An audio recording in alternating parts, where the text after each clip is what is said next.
শান্তনাময় informs YouTube চ্যানেলে তোমাদেরকে স্বাগত জানাই। আজ তোমাদের সঙ্গে যে ভিডিওটা শেয়ার করতে চলেছি সেটা দেখতেই পাচ্ছ, ট্রান্সলেশন ফর বিগিনার্স অ্যান্ড লার্নার্সের 91তম পার্ট। এর আগে 1 থেকে 90টি এই ধরনের ভিডিও এই চ্যানেলে আপলোড হয়েছে। যারা দেখোনি তারা শান্তনাময় ইনফর্মস ইউটিউব চ্যানেলের প্লেলিস্ট থেকে অথবা এই ভিডিওর নিচে দেওয়া ডেসক্রিপশন বক্স থেকে আগের ভিডিওগুলো দেখে নিতে পারো। দেখো, আজ তোমাদের সঙ্গে যে সেন্টেন্সগুলো শেয়ার করতে চলেছি সেগুলো হচ্ছে ইনডেফিনিট প্রোনাউন ব্যবহার করে কিভাবে ট্রান্সলেশন করা যেতে পারে বা কোনগুলো কি ইনডেফিনিট প্রোনাউন বলে। দেখো, প্রথম বাক্য, গুরুজনদের মান্য করা উচিত। দেখো, এই বাক্যের মধ্যে কি কোনো সাবজেক্ট বা কর্তা খুঁজে পাচ্ছ? না, নেই। তো এই ধরনের ক্ষেত্রে যখন আমরা সেন্টেন্সের ট্রান্সলেশন করি, গুরুজনদের মান্য করা উচিত, কে করবে? গুরুজনদের মান্য করবে কে? সবাই করবে, তাই না? কিন্তু সবাই ঠিক ওই রকমভাবে এই বাক্যের মধ্যে তো বলা নেই। তো এই ধরনের ক্ষেত্রে কোনো কিছু যা প্রত্যেকেরই করা উচিত, ঠিক আছে, প্রত্যেকেই যদি থাকতো তাহলে আমরা তো এভরিওয়ান, এভরিবডি এরকম কিছু একটা ব্যবহার করতে পারতাম। কিন্তু যখন এই ধরনের সেন্টেন্স থাকছে যে কোনো একজন এটা করা উচিত তার, ঠিক আছে, এর মধ্যে কিন্তু এইটা অন্তর্নিহিত আছে। গুরুজনদের মান্য করা উচিত, দ্যাট ইজ কোনো একজনের উচিত গুরুজনদের মান্য করা। কোনো একজনের উচিত গুরুজনদের মান্য করা, ঠিক আছে। আই রিপিট, কোনো একজনের। তাহলে এই কোনো একজন যখন হবে তখন আমরা সাবজেক্টটাকে এইভাবে ব্যবহার করব, ওয়ান, জাস্ট ওয়ান। এই ওয়ান মানে কিন্তু এখানে কোনো একজনের কথাই বলা হচ্ছে, ওকে, মানে কারোর, কোনো একজন মতে কারোর। আচ্ছা, উচিত অর্থে কি ব্যবহার করব আমরা? তোমরা জানো, উচিত অর্থে আমরা ব্যবহার করব হচ্ছে শুড, বললাম। তাহলে ওয়ান শুড মানে কারোর উচিত, বোঝা গেল? আচ্ছা, কি করা উচিত? মান্য করা উচিত। এই মান্য করা ইংরেজি হচ্ছে রেসপেক্ট করা। এই মান্য করা ইংরেজি রেসপেক্ট করা। আর একটা হয় মেনে চলা, সেটা কিন্তু রেসপেক্ট ঠিক নয়, ওটা অ্যাভয়েড বাই, পরে আসছি। তাহলে ওয়ান শুড কী হবে? মান্য করা ইংরেজি রেসপেক্ট। এইটুকুর মানে হয়ে গেল কারোর উচিত সম্মান করা বা মান্য করা, ঠিক আছে, এটা হয়ে গেল। তারপরে কাকে? গুরুজনদের। কার গুরুজনদের? যিনি মান্য করবেন তার গুরুজনদের।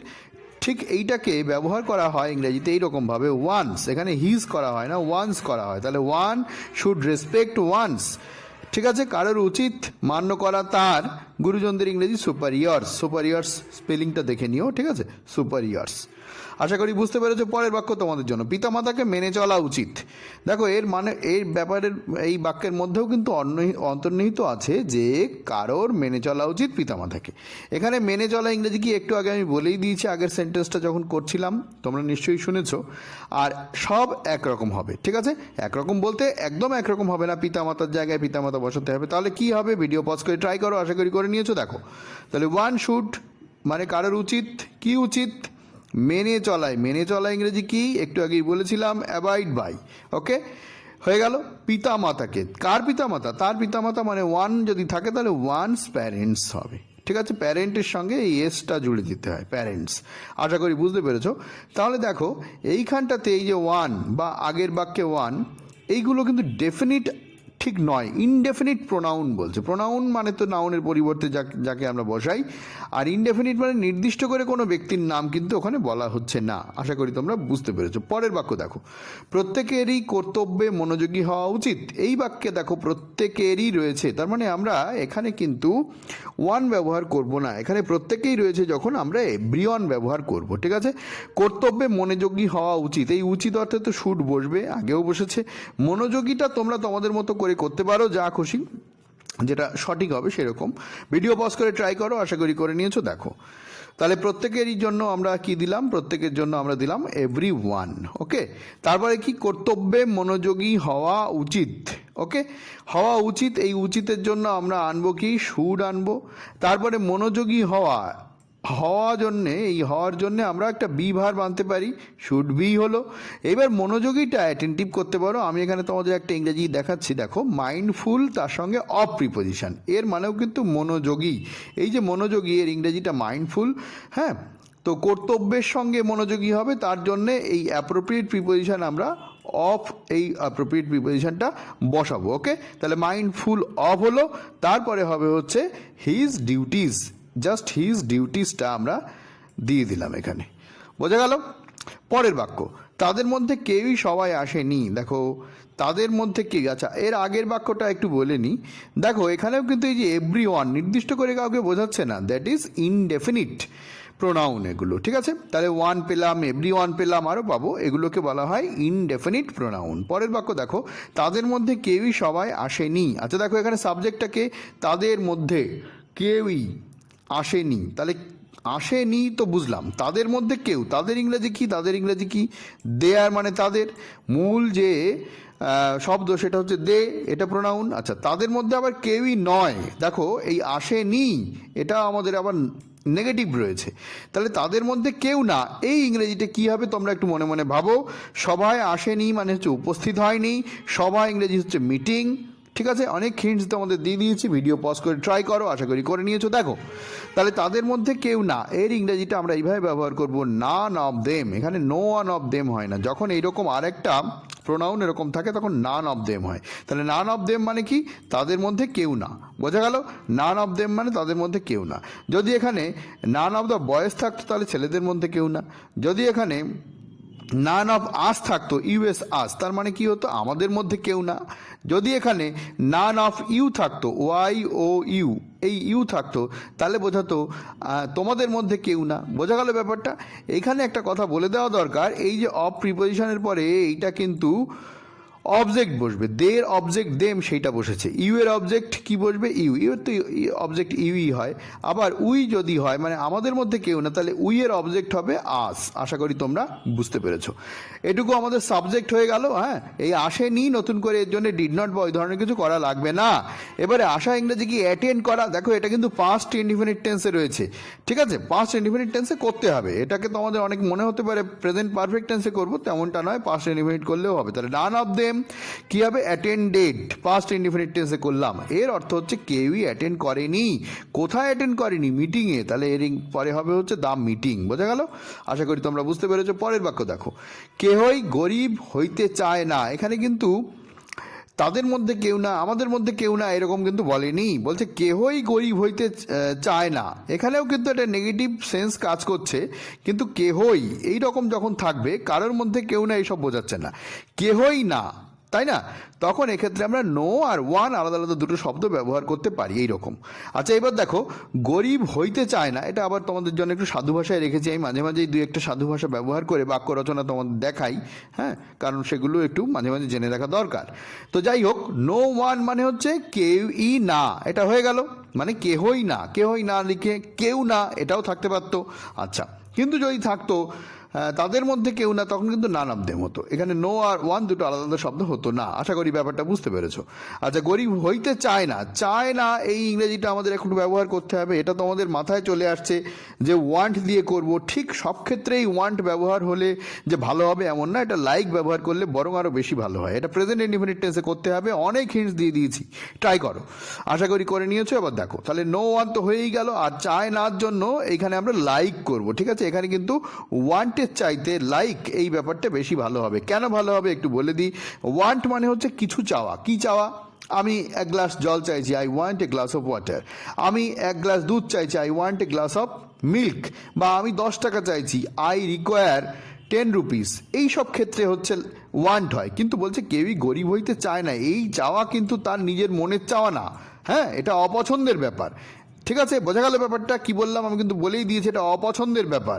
এই পছন্দ অপছন্দ, পছন্দ করা ইংরেজি কি লাইক করা, আর যখন অপছন্দ হবে এই যে নো আমরা তো দিয়েই দিয়েছি, ব্যাপারটা বুঝতে পেরেছো। তাহলে দেখো বাংলায় কিন্তু রয়েছে চায় না, হ্যাঁ, তোমার কিন্তু মনে হচ্ছে এখানে ওয়ান্ট হবে, কিন্তু ইংরেজিতে সেন্স যখন আমরা দেখছি, অন্তর্নিহিত অর্থ যখন আমরা দেখছি, তখন কিন্তু এখানে পছন্দ অপছন্দ, সেই জন্য আমাদের একটা লাইক ব্যবহার করতে হচ্ছে। তাহলে নো ওয়ান লাইকস মানে কি হলো, কেউ পছন্দ করে না বা চায় না, কি চায় না, গরিব হতে। এই দেখো হইতে মানে হচ্ছে হতে, হ্যাঁ, এটা আমাদেরকে ইনফিনিটিভ করতে হবে, ইনফিনিটিভ মানে টু দিয়ে ভার্ব বসাতে হবে। তাহলে হওয়া ইংরেজি বি ভার্ব, হতে ইংরেজি কী হবে, টু বি। ওকে, আশা করি তোমরা বুঝতে পেরেছো যে হতে তের জন্য আমরা একটা টু দিলাম, আর হওয়া ইংরেজি হচ্ছে বি ভার্ব, তাহলে হতে হয়ে গেল। এবারে কি বলছে, গরিব, গরিব ইংরেজি কি তোমরা তো সবাই জানো, পুয়ার হয়ে গেল। পরের বাক্য, প্রত্যেকেই নিজের নিজের অদৃষ্টের জন্য দায়ী। এটা এভরিওয়ান এভরিবডি যা হোক দিয়ে তোমরা করতে পারো, অদৃষ্টের জন্য দায়ী। যখনই এই দায়ী শব্দটা পাবে, বেশিরভাগ ক্ষেত্রেই রেসপন্সিবল আমরা ব্যবহার করতে পারি। এবং এই সেন্টেন্সটা কিন্তু দেখো, প্রত্যেকেই নিজের অদৃষ্টের, নিজের নিজের অদৃষ্টের জন্য দায়ী, এইটা কিন্তু প্রেজেন্ট ইনডিফিনিট টেন্সে রয়েছে। বোঝা গেল ব্যাপারটা, প্রেজেন্ট ইনডিফিনিট টেন্সে রয়েছে আগের বাক্যের মতো, ঠিক আছে। দেখো, আচ্ছা, আগের বাক্যে একটা কথা তোমাদের বলে দিই, এই যে নো ওয়ানটা আমরা সিঙ্গুলার হিসেবে ধরলাম, প্রেজেন্ট ইনডিফিনিট টেন্সে রয়েছে, তাই ভার্বের সাথে এস বা ইএস যুক্ত হলো। হ্যাঁ, টেন্স নিয়ে তোমাদের যদি কোনো ডাউট থাকে তোমরা শান্তনাময় ইনফর্মস ইউটিউব চ্যানেল প্লেলিস্টে যাও, সেখান থেকে কিন্তু তোমরা টেন্সের সমস্ত ভিডিওগুলো দেখে নিতে পারো, এবং এই ভিডিওর নিচে দেওয়া ডেসক্রিপশন বক্সেও তোমরা সমস্ত টেন্সের প্লেলিস্ট পেয়ে যাবে। দেখো, প্রত্যেকেই নিজের নিজের অদৃষ্টের জন্য দায়ী। এই যে দায়ীর জন্য কি বললাম, দায়ীর জন্য বললাম রেসপন্সিবল। অদৃষ্টের ইংরাজি আমরা অনেক রকম ব্যবহার করতে পারি, তোমরা তোমাদের মতো ব্যবহার করো, ভিডিও পজ করে ট্রাই করো, ঠিক আছে? আচ্ছা, এই প্রত্যেকেই জন্যে দায়ী, এর সাবজেক্টটা কি করব তাহলে? প্রত্যেকেরই জন্য আমরা এভরিবডি করতে পারি, এভরি ওয়ানও হয়, যাই হোক দেখো এভরিবডি হয়ে গেল, তাহলে প্রত্যেকেই হয়ে গেল। এবারে কি বলছে দেখো, দায়ী। দায়ী ইংরাজি কি বললাম? রেসপন্সিবল। কিন্তু হয় দায়ী, ক্রিয়াপদের একটা ব্যবহার করতে হবে ইংরাজিতে, এখানে কোনো ক্রিয়াপদের ব্যবহার ওইভাবে নেই, তাহলে দেখো ইজ হলো ইজ, তারপরে দায়ী ইংরেজি রেসপন্সিবল বলেই দিলাম। রেসপন্সিবল স্পেলিংটা দেখে রাখা দরকার, লিখে লিখে প্র্যাকটিস করো তোমরা বাড়িতে। আচ্ছা, তাহলে এভরিবডি ইজ রেসপন্সিবল মানে প্রত্যেকেই হয় দায়ী। কিসের জন্য দায়ী? নিজের নিজের নিজের নিজের জন্য আলাদা কিছু করা লাগবে না, তার করলেই হয়ে যাবে। দেখো, যখন এভরিবডি করছি মানে প্রত্যেকেই, প্রত্যেকেই মানেই হচ্ছে, যদি আমরা এখানে হিজ বসিয়ে দিই তার মানেই হবে তার নিজের জন্য, বোঝা গেল? তাহলে দেখো রেসপন্সিবল, রেসপন্সিবলের পরে একটা প্রিপোজিশন বসে, সেটা কি? ফর। তারপরে কিসের জন্য দায়ী? ফর হিজ, তার অদৃষ্ট ইংরাজি তোমরা এটা ব্যবহার করতে পারো হিজ ওন লট। ওন লট মানে হচ্ছে নিজের অদৃষ্ট, এখানে তোমরা ডেস্টিনিও ব্যবহার করতে পারো, বা তোমাদের যদি আরও কোনো ভালো ইংরেজি জানা থাকে ব্যবহার করতে পারো, ঠিক আছে? তো পরের বাক্যে যাই আমরা। দেখো, আচ্ছা, এই সেন্টেন্সটাকে আমরা আরেক রকমভাবে করতে পারি, যেটা বলছিলাম যে এভরিবডির জায়গায় আমরা এভরি ওয়ান ইউজ করতে পারি, সেটাও কিন্তু এখানে দেখিয়ে দিলাম, ঠিক আছে? Every one is responsible for his own lot, এই লটের জায়গায় আমরা এখানে ডেস্টিনিও ব্যবহার করতে পারতাম। পরের বাক্য বলছে মূর্খরাই ভগবানের কার্য লইয়া বাদানুবাদ করে। আচ্ছা, আগের বাক্যে তাহলে এভরি ওয়ান যেটা, সেটা হচ্ছে কি? ওটা এভরি ওয়ান বা এভরিবডি, সেটা হচ্ছে ইনডেফিনিট প্রোনাউন। আর বলছে কি দেখো, মূর্খরাই ভগবানের কার্য লইয়া বাদানুবাদ করে। আচ্ছা, মূর্খরাই এখানে আমরা কিভাবে ব্যবহার করতে পারি? শুধু যদি আমরা মূর্খরাই ব্যবহার করতাম তাহলে একরকম কথা ছিল, কিন্তু ঠিক অন্যরকমভাবে আমরা ব্যবহার করব। দেখো কীভাবে ব্যবহার করব, মূর্খরাই, অনলি ফুলস ব্যবহার করা যেতে পারতো, কিন্তু এটাকে আরও ভালোভাবে ইংরেজিতে ব্যবহার হয়, সেটা হচ্ছে নান বাট ফুলস, মানেই হচ্ছে মূর্খরাই, বোঝা গেল? যখন কোনো খারাপ নেগেটিভ অর্থে এরকম কোনো বাক্য থাকে তখন আমরা নান বাট দিয়ে এরকম করতে পারি বা করা হয়ে থাকে। অন্যরকমও হয়, ব্যতিক্রমও হয়, ঠিক আছে? ওই সব সময় হবে নেগেটিভ অর্থে থাকলেই হবে এমনটা নয়। আমি জাস্ট একটা তোমাদের সহজ করে ভাবার মতো করে একটা হিন্টস দিলাম। তাহলে none but fools, no one না কিন্তু, দেখো এখানেও যখন এই মাঝখানে বাট থাকছে তখন এটা নান বাট হচ্ছে, নো ওয়ান বাট হবে না কিন্তু। নান বাট ফুলস মানেই হচ্ছে মূর্খরাই, মানে এর মানে হচ্ছে অনলি ফুলস, বোঝা গেল? আচ্ছা, ভগবানের কার্য লইয়া বাদানুবাদ করে।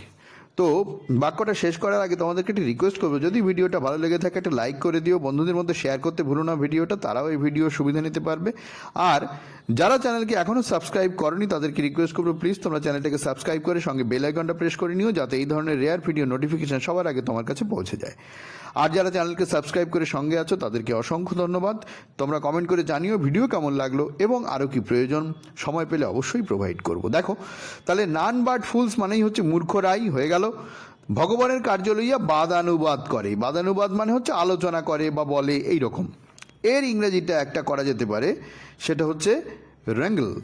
এই ইংরেজি র্যাঙ্গল না করে তোমরা অন্য কিছুও করতে পারো, সেটা তোমাদের ব্যাপার, এটা একটা ভালো ইংরেজি, ঠিক আছে? বাদানুবাদ করা মানে কোনো কিছু নিয়ে আলোচনা করা, তার জন্য আমরা এই ইংরেজিটা ব্যবহার করতে পারি। তাহলে এই পর্যন্ত হয়ে গেল।